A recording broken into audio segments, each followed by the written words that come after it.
को क्वेश्चन नहीं करना है, उस चैप्टर को स्पीड से रिवाइज कर लो। अगर वो बायोलॉजी है तो आप एनसीईआरटी से वो बायोलॉजी का पूरा देख लो। अगर एनसीईआरटी से बाहर का पॉइंट है तो आप उस टॉपिक के बारे में जस्ट पढ़ लो।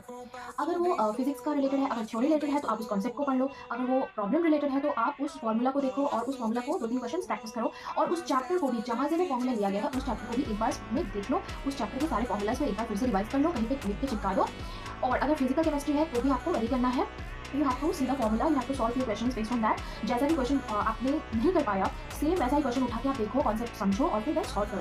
2-3 क्वेश्चन सॉल्व करोगे, आपको वो कॉन्फिडेंस आ जाएगा। नाउ अगर फिजिकल केमिस्ट्री और फिजिक्स की हमने बात की, अब आते हैं इनऑर्गेनिक केमिस्ट्री पे। इनऑर्गेनिक केमिस्ट्री जो होता है that is just like biology. So biology में आप क्या करते हो, द नंबर ऑफ रीडिंग्स कि आपने एक चैप्टर को कितनी बार पढ़ा, दैट मैटर्स। तो इनऑर्गेनिक केमिस्ट्री बिल्कुल वैसा ही है, आपको द नंबर ऑफ रीडिंग्स आपने जितनी बार उस चीज को रीड किया है दैट विल। तो इनऑर्गेनिक केमिस्ट्री हो गई। अब हम ऑर्गेनिक केमिस्ट्री की बात करते हैं। ये ना तो बायोलॉजी के टाइप का है और ना ही फिजिक्स के टाइप का है, इट्स कंप्लीटली कंसेप्चुअल।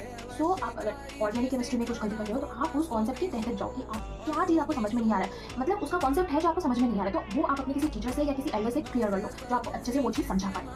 तो ये तो हो गया इवैल्यूएशन। तो हर रोज आपको एक क्वेश्चन पेपर सॉल्व करना है और उसका फिर evaluation is more important than solving the question paper, because तभी आप उसको सुधार पाओगे ना, वरना रोज अगर क्वेश्चन पेपर सॉल्व करते रहोगे बिना इवैल्यूएशन का तो आपका टैटू फिर बना रह जाएगा, फिर आप कुछ इंप्रूवमेंट करोगे ही नहीं।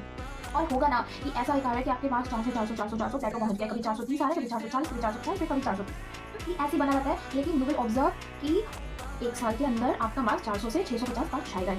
It is bound to get. अगर आपका लक अच्छा है तो यू कैन गेट 680 690 ऑल्सो।